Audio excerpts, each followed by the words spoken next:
కొంతకాలంగా పవన్ కళ్యాణ్ సీఎంగా చూడాలి, మీరు పవర్ షేరింగ్ కావాలి, మీరు ఎక్కువ సీట్లు అడగాలి అని చెప్పి పదే పదే లేఖలు రాసిన కాపు సంక్షేమ సేన వ్యవస్థాపక అధ్యక్షులు చేగొండి హరిరామ జోగయ్య గారి అబ్బాయి చేగొండి సూర్యప్రకాష్ వైఎస్ఆర్ కాంగ్రెస్ పార్టీలో జాయిన్ అయిపోయారు సార్. సో మొదటి నుంచి అంటే జోగయ్య గారు చేసే ప్రతి చర్య కూడా అల్టిమేట్గా అది జగన్కే ఉపయోగపడుతుందని పలు విశ్లేషణల్లో మీరు చెప్పారు. అల్టిమేట్గా వాళ్ళ అబ్బాయి ఇప్పుడు వైఎస్ఆర్ కాంగ్రెస్ పార్టీలో జాయిన్ అయ్యారు కాబట్టి ఈ పరిణామాన్ని ఎలా చూడాలి? అంటే అబ్బాయి చేరాడు కనుక తండ్రి రాజకీయాలని మనం అంచనా వేయకూడదు. కానీ బట్ నేను మొదటి నుంచి చెప్తాను, అది ఒకటే కదా, ఇవాళ ఇంకో వార్త కూడా ఉంది.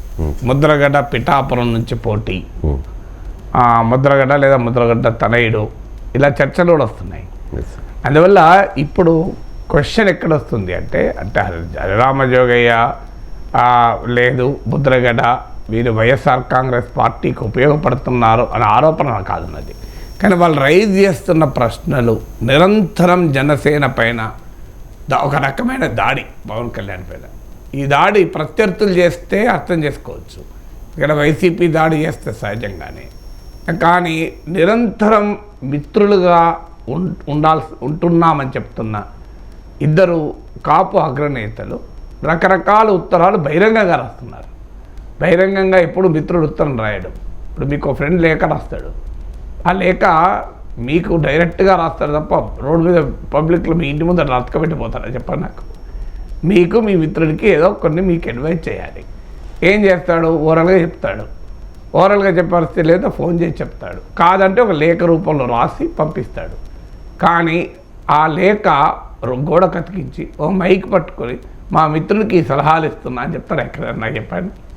సో అందువల్ల బహిరంగ లేఖలు రాస్తున్నారంటేనే బహిరంగంగా ఈ డిస్కోర్సులు పెంచడమే పవన్ కళ్యాణ్కు నష్టం.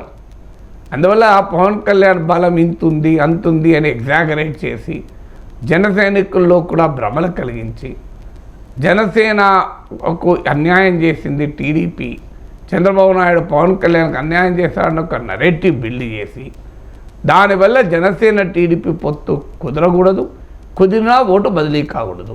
ఇది రాజకీయ వ్యూహం. ఈ రాజకీయ వ్యూహానికి మరి ప్రత్యక్షంగానో పరోక్షంగానో తెలిసో తెలియకనో జోగయ్య ముద్రగడ్డల వ్యవహార సరళి ఉపయోగపడుతుంది. అది నేను చెప్పింది. ఇవాళ హరిరామజోగయ్య కొడుకే జనసేనను విమర్శిస్తూ పవన్ కళ్యాణ్ విమర్శిస్తూ జగన్మోహన్ రెడ్డి పార్టీలో చేరాడు. మరి కాపు ముఖ్యమంత్రి అవుతాడు. అప్పుడు కాపులకు సముచిత స్థానం వస్తుందా? అందులో ఈ లేఖలో ఇంకో పాయింట్ కూడా ఉంది. చంద్రబాబు ఇవాళ రాసిన లేఖలో చంద్రబాబు వెన్నుపోటుదారుడు అంటూ రాస్తూ పవన్ కళ్యాణ్ గురించి మాట్లాడుతున్నారు. ఈ మరి వెన్నుపోటుదారులతో చేతులు కలిపిన సలహాలు ఎందుకు ఇచ్చింది? నాకు అనవసరమైన సలహాలు కదా. అంటే క్లియర్గా జగన్మోహన్ రెడ్డి భాష వాడుతూ పవన్ కళ్యాణ్ మాత్రం మిత్రుడు అని చెప్తున్నారు.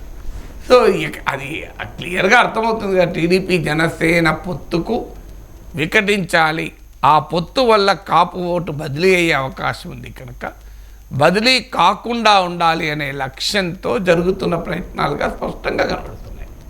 ఆ పరిస్థితులు ఇప్పుడు బహిరంగంగానే వచ్చేసింది కదా. సో లేకపోతే జగన్మోహన్ రెడ్డి నాయకత్వంలోని పార్టీలో జోగయ్య కుమారుడు చేరితే కాపులకు న్యాయం జరుగుతుందా? మరి కాపులకు హరిరామ జోగయ్య సజెస్ట్ చేసినట్లు ఇప్పటి వరకు 70 సీట్లు 60 సీట్లు 50 సీట్లు కాపులకు వైఎస్ఆర్ కాంగ్రెస్లు ఇప్పిస్తాడా? నాకు చెప్పండి. ఇప్పుడు వైఎస్ఆర్ కాంగ్రెస్ పార్టీలో కాపులకు ఎన్ని సీట్లు ఇప్పిస్తారు? హరిరామ జోగయ్య 60-70 సీట్లు ఇప్పిస్తాడా? కాపులు జనాభా ఇంతమంది ఉన్నారు కదా, మరి ఇప్పించచ్చు కదా. సో కాపులకు న్యాయం చేయొచ్చు కదా వైఎస్ఆర్ కాంగ్రెస్లో. సో వైఎస్ఆర్ కాంగ్రెస్లో రెడ్లకు ఆధిపత్యం ఉంటుందా, కాపులకు ఆధిపత్యం ఉంటుందా? మరి రెడ్ల ఆధిపత్యంలో ఉండే పార్టీలో కాపు నాయకులు ఎందుకు చేరుతున్నాడు? అంటే ఇవన్నీ మనకు రాజకీయ అవసరాల కొరకు కులాన్ని ఉపయోగించుకోవడం తప్ప ఇంకేమైనా ఉందా? ఇప్పుడు ముద్రగడ కూడా రేపు పోటీ అవుతే ఓపెన్గా తేలిపోతుంది కదా. ఇప్పటిదాకా రాసిన లేఖలు, చేసిన మాటలు, చెప్పిన మాటలు, అడ్వైజులు ఎవరు లక్ష్యాన్ని సాధించుతున్నాయన్న దానికి ఇది ఒక ఇండికేషన్ కదా. అందుకే నేను డే 1 చెప్తున్నాను, ఇద్దరు సీనియర్ పెద్ద నేతలు, వారి పట్ల నాకు గౌరవం ఉంది. కానీ వారు రాసే లేఖలు, బహిరంగంగా చేస్తున్న వ్యాఖ్యలు పవన్ కళ్యాణ్కు ఉపయోగపడేవి కావు, జనసేనకు ఉపయోగపడేవి కాదు, ఈవెన్ కాపులకు కూడా ఉపయోగపడేవి కాదు. అవి క్లియర్గా పవన్ కళ్యాణ్ దెబ్బతీయడానికి, జనసేనను దెబ్బతీయడానికి, కూటమి వైపుగా కాపు ఓటు బదిలీ కాకుండా ఉండడానికి, టీడీపీ జనసేన మధ్య ఒక గ్యాప్ను, అగాధాన్ని సృష్టించడానికి వ్యూహాత్మకంగా జరిగిన వ్యవహారం అది. సో అది ఇప్పుడు ఈ చేరికతో మరోసారి బలోపేతమైంది. నేను ఇన్ని రోజుల నుంచి చెప్తున్నది ఎవరు అంగీకరించకపోయినా ఇప్పుడు ఈ పరిణామాల వల్ల అర్థమైపోతుంది కదా.